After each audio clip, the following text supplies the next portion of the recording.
Bonjour à tous, vous écoutez Marie Petitot, la plume qui dépoussière l'histoire et fait revivre les personnages du passé. La conjuration des Pazzi. Épisode 3, Médicis en sursis.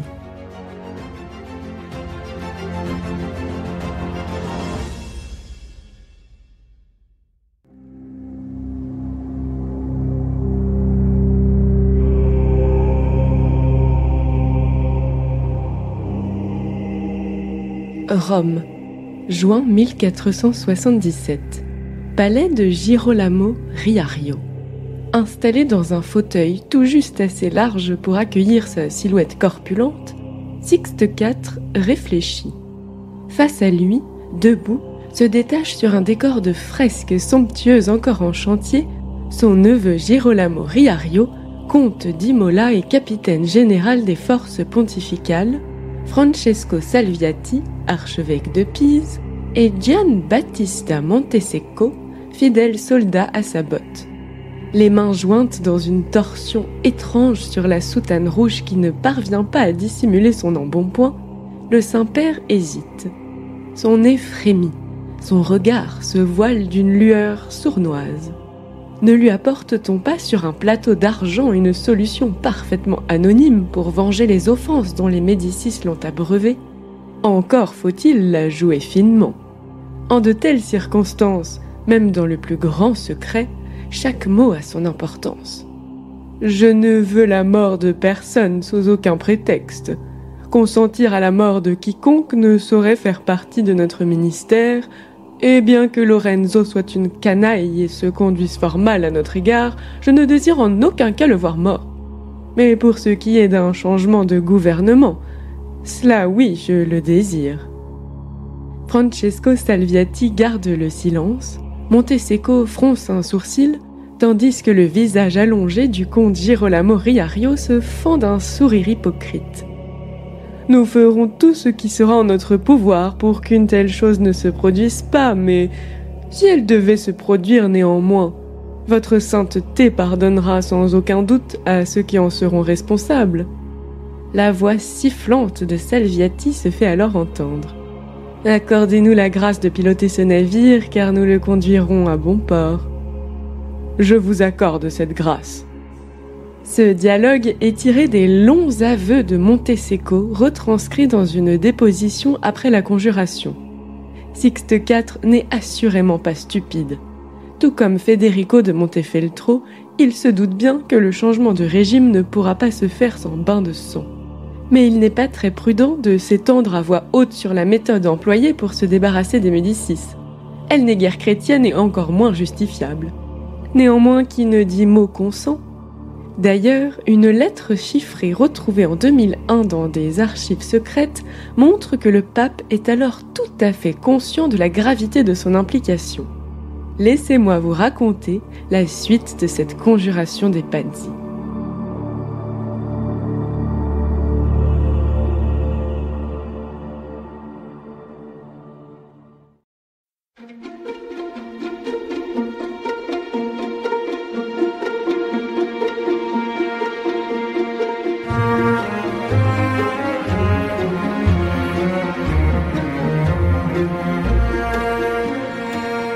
Depuis le studiolo de son duché d'Urbino, où les lettres chiffrées succèdent aux réunions d'espions, Federico de Montefeltro décide de la géopolitique de toute la péninsule. Tandis qu'il parvient à convaincre, sans trop de difficultés, le roi de Naples Ferrante d'Aragon, déjà allié du pape, de se liguer avec eux contre Florence, il cherche les complices indispensables qui feront écran entre le pape et le complot. Entre lui-même et le complot aussi accessoirement. Federico comprend rapidement la nécessité de créer des alliances avec de grandes familles de Florence qui espèrent elles aussi la chute des Médicis. Et aucune ne désire plus ardemment leur déchéance que celle des Pazzi. Ce clan constitue l'une des plus anciennes et illustres maisons de Florence. Originaires du Val d'Arno entre Pise et Arezzo, les Pazzi possèdent dès le Xe siècle des fiefs considérables, châteaux et forteresses aux créneaux indomptables. Pazzino de Pazzi semble le premier à faire son entrée dans la grande histoire. Il se serait distingué lors de la première croisade sous la conduite de Godefroy de Bouillon par son ascension à main nue des murs de Jérusalem. Très rapidement installés à Florence, les Pazzi se lancent dans le commerce vers la fin du XIVe siècle. Ils deviennent en peu d'années d'habiles négociants à l'immense fortune, honorés et respectés par le peuple. Ils partagent néanmoins la faveur populaire avec une autre grande famille, les Médicis.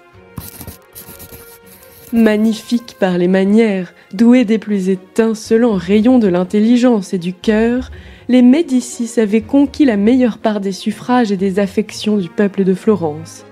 Il n'en fallait pas davantage pour allumer entre les deux familles une haine irréconciliable.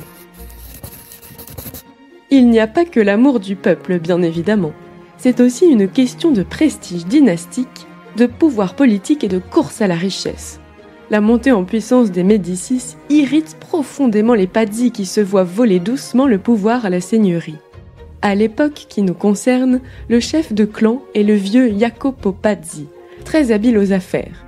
Il n'a pour enfant qu'une fille illégitime. Pas de fils pour l'épauler à la banque Pazzi. Il se repose entièrement sur ses nombreux neveux. L'un d'eux épouse d'ailleurs en 1459 l'une des sœurs de Lorenzo et Giuliano, Bianca de Médicis, musicienne réputée. Cette union apporte, brièvement, l'espoir de voir les relations entre les deux familles s'améliorer. Espoir bien illusoire. Les rapports entre les Pazzi et les Médicis sont de plus en plus tendus. Un événement en particulier contribue à nourrir chez les Pazzi ce désir de vengeance. Un autre neveu de Jacopo est marié à une certaine Béatrice Borromeo, fille unique d'un richissime Florentin. Lorsqu'il décède en 1472, l'héritage colossal doit revenir à Béatrice et donc à son époux Pazzi. Sauf que Lorenzo, en véritable petit tyran, fait promulguer par la seigneurie une loi qui empêche les filles d'hériter de leur père. Il prive ainsi la famille Pazzi d'une somme d'argent énorme. Giuliano a beau essayer de faire entendre raison à son frère, lui exposant avec une grande clairvoyance que c'est une attaque personnelle et dangereuse portée au clan Pazzi tout entier, Lorenzo n'en a cure. Parmi les autres neveux de Jacopo, il en est un qui partage avec son oncle la haine la plus tenace envers les Médicis, Francesco. Au point que, ne pouvant souffrir l'hégémonie des deux frères à Florence, il s'en va diriger la succursale romaine de la banque Pazzi. Il jubile ensuite lorsque le pape Sixte IV lui propose de gérer à la place des Médicis les affaires de l'Église. Déclaration de guerre financière. Sixte IV a retiré toute sa confiance à Lorenzo suite à l'affaire du prêt qu'il a osé refuser pour acheter Imola. Francesco Pazzi, dont on redoute la vive intelligence, se rapproche très vite à Rome de l'archevêque Salviati.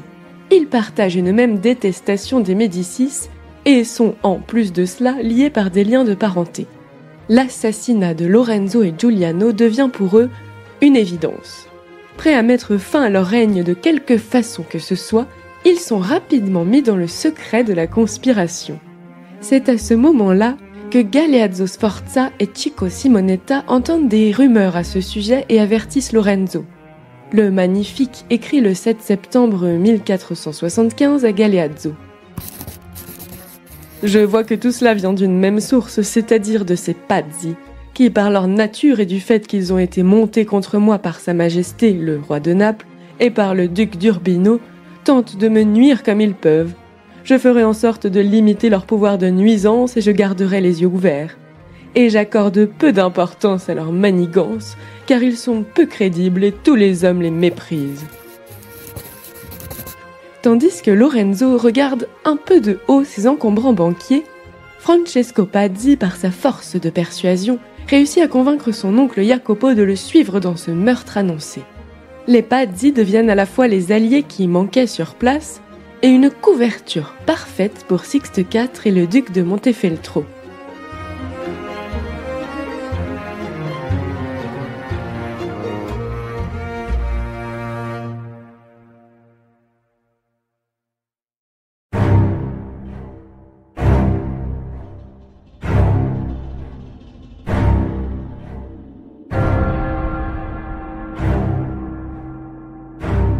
Au mois de juillet 1477, Après l'assassinat de Galeazzo Sforza et quelques rebondissements militaires, le duc d'Urbino met une phase de son plan à exécution.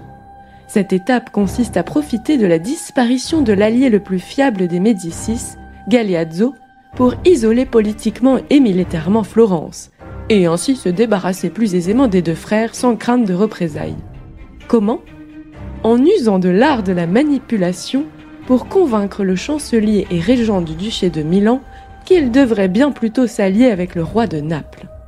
Federico écrit donc à Chico Simonetta une nouvelle lettre chiffrée datée du 2 juillet, dans laquelle il cherche à l'impressionner et à insinuer le doute dans son esprit. Il exagère les dangereux dangers qui menacent le duché de Milan et lui ouvre les yeux, au nom de leur amitié bien sûr, sur la fausseté de Lorenzo de Médicis. Il ne me plaît pas que cet État de Milan puisse compter seulement sur lui-même ou sur l'amitié et l'intelligence de Lorenzo de Médicis, car il n'est pas digne de confiance.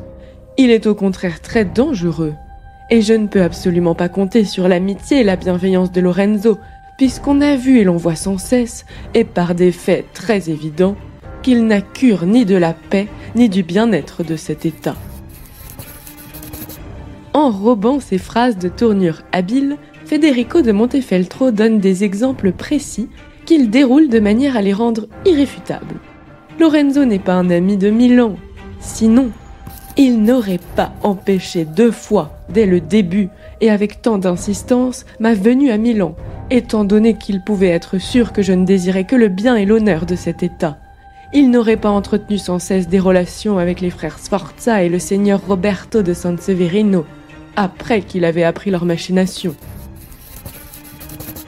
Puis Federico expose la solution, la perspective de l'alliance avec Naples, de manière à flatter l'ego d'un chancelier de 67 ans qui se bat pour se maintenir au pouvoir. Le roi de Naples fit toujours de l'avis que dans cet état de Milan, il ne pouvait y avoir homme plus apte et plus utile que le magnifique Chico qui, par une longue expérience, par sa prudence et sa confiance particulière, dépasse quiconque, et s'il n'avait pas existé, il faudrait en créer un en cire. Tout cela exprime finalement quelque chose de plutôt simple. S'il veut survivre, Chico ferait mieux de couper tous les anciens liens entre Milan et Florence pour s'allier à Naples. Le duc d'Urbino est en train de semer les dernières mauvaises graines nécessaires à la conjuration des Pazzi.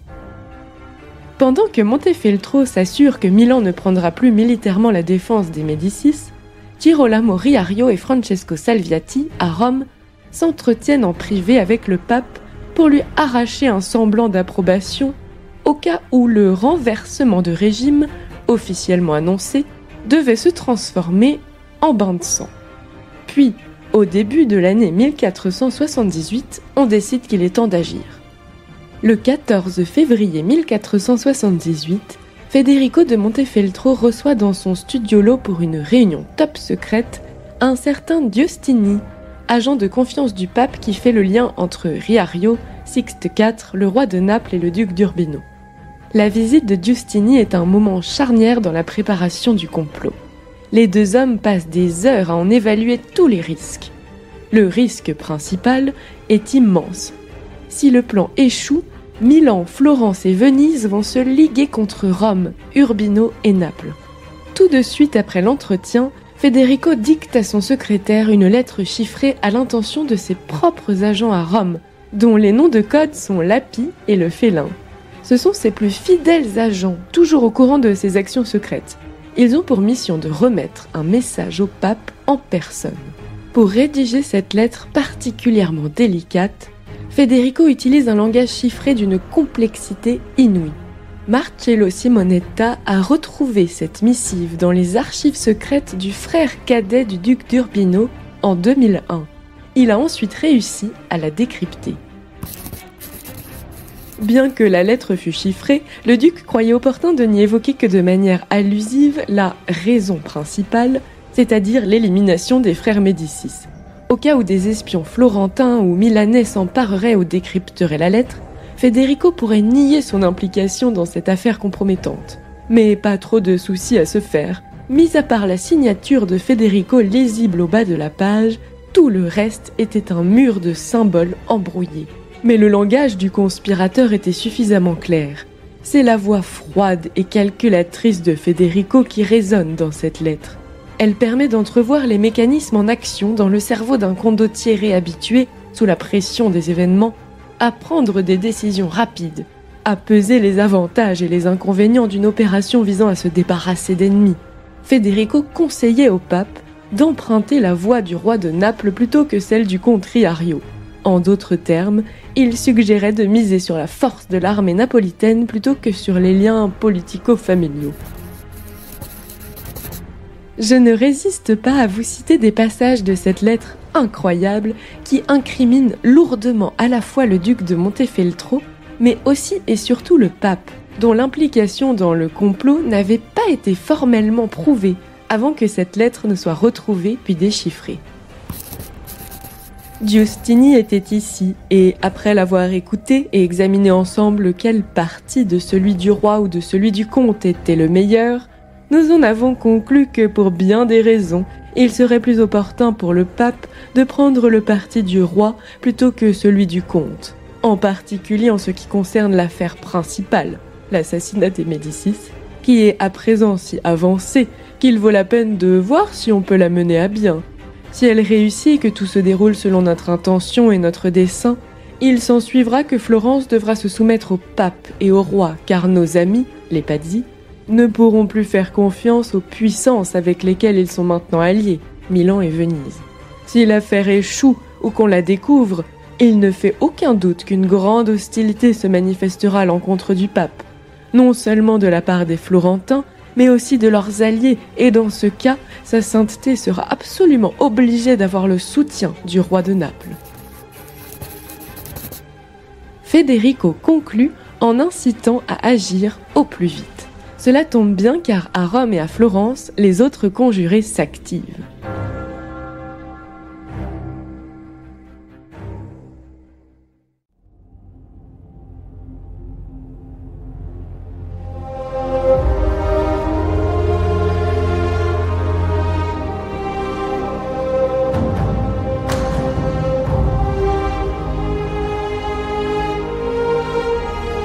Selon le plan élaboré par les conspirateurs, l'assassinat des frères Médicis doit être suivi de l'arrivée d'une armée prête à ramener le calme dans la cité.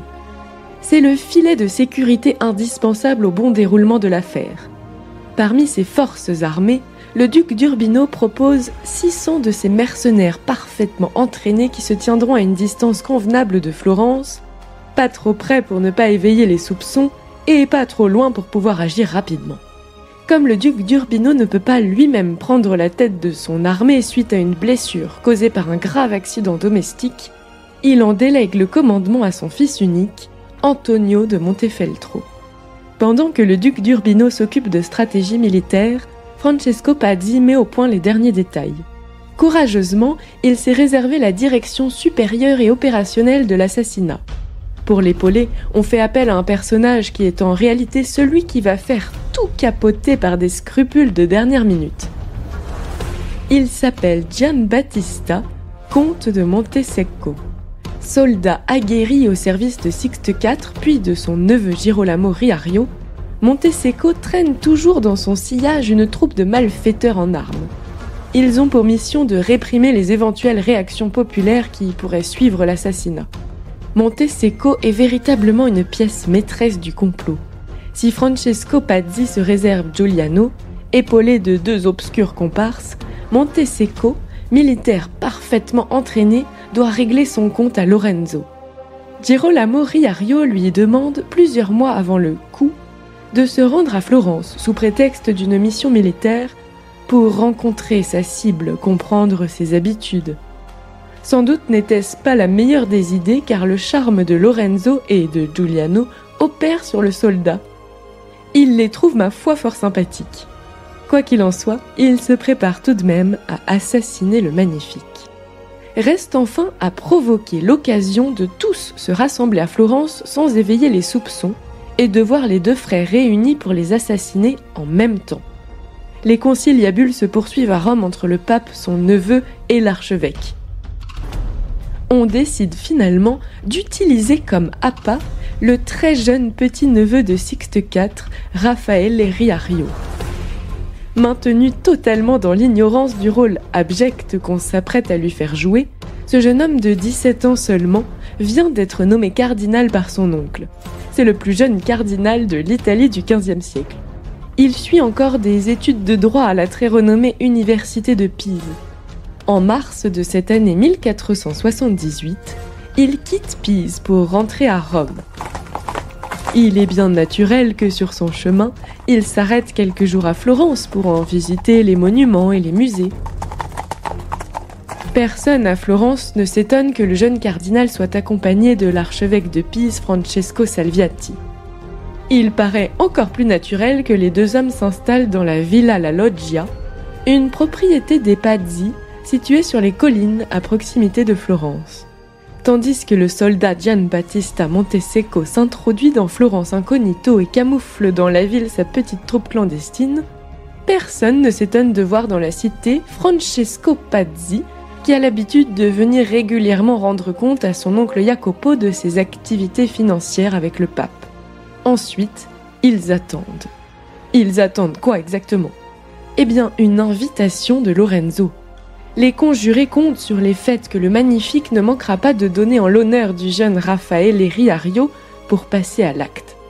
Giuliano sera forcément présent et son frère conviera les Pazzi puisqu'ils sont malgré tout liés par des liens de parenté depuis le mariage de Bianca de Médicis avec l'un des leurs. À ce stade de l'histoire, il convient de se poser une question, à l'instar de l'historien et critique littéraire du XXe siècle Marc Varenne. Pourquoi Lorenzo, renseigné à merveille de ce qui a trait à la vie quotidienne de Florence, ne se doute-t-il de rien ?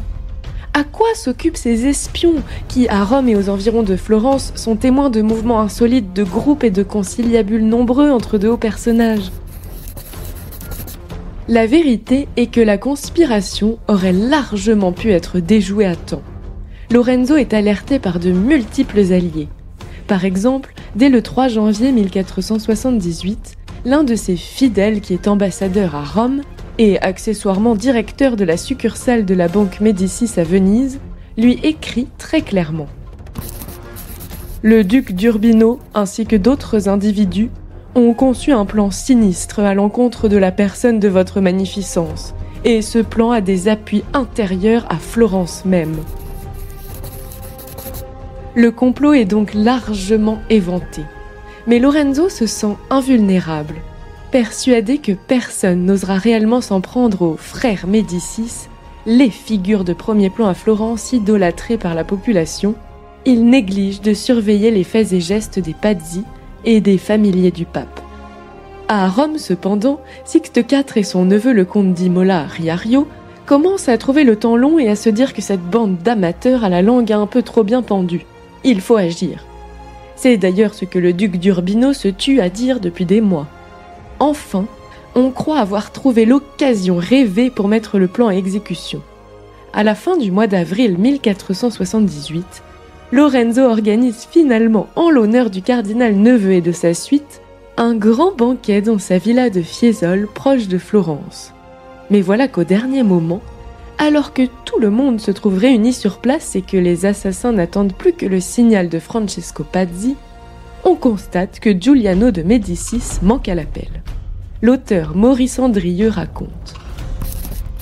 Il avait été retenu à la chambre par une indisposition soudaine, une sorte de fluxion sur les yeux d'aspect assez inquiétant dont Lorenzo resta tout le jour alarmé. Lui, si prompt à juger les gens sur la mine et à lire leurs intentions secrètes dans un regard, il aimait si tendrement son frère que le souci que lui causait son état l'empêcha de prendre conscience de la gêne de ses hôtes. En toute autre occurrence, il n'eût pas été long à déceler leur désarroi qui était extrême. Tout le dispositif qu'ils avaient établi se trouvait mis à néant par le caprice du sort qui tenait à l'abri de leur coup l'une de leurs victimes désignées. Ils étaient en effet tombés d'accord pour ne pas exécuter leur entreprise à demi. Prudente décision. Il suffisait assurément que l'un des deux frères demeurât en vie pour que la position des Médicis dans Florence se trouvât maintenue et sans doute renforcée. Le seul qui échappe à la consternation très générale qui se lit sur le visage des conjurés est le jeune cardinal Raffaele Riario. Très naturel et détendu, il loue la beauté du site, admirable en effet depuis les hauteurs des collines de Fiesole. Le cardinal insiste pour venir admirer à Florence la célèbre collection de tableaux, de sculptures, de monnaies et de médailles des Médicis. Lorenzo propose donc d'offrir, le jour de Pâques, un grand banquet après avoir assisté ensemble au service divin dans la cathédrale Santa Maria del Fiore. Il précise que son frère aura très certainement l'honneur de se joindre à eux.